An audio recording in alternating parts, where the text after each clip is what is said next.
Bueno amigos, como veis, la subida está siendo muy divertida.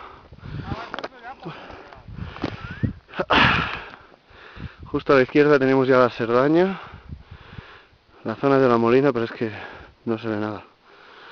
Increíble. Está todo tapadísimo. Y luego,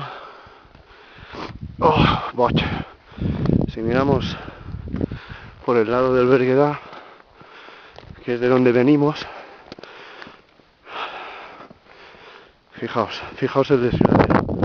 ¡Toma ya!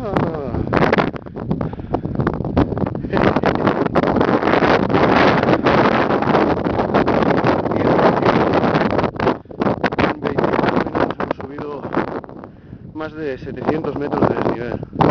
O sea que cuidado.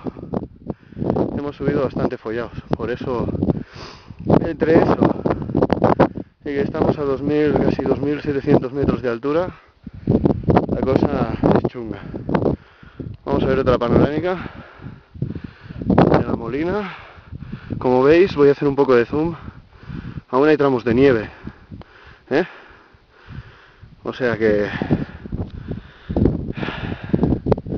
divertidos estamos. Hace un frío de la hostia y aquí, como veis,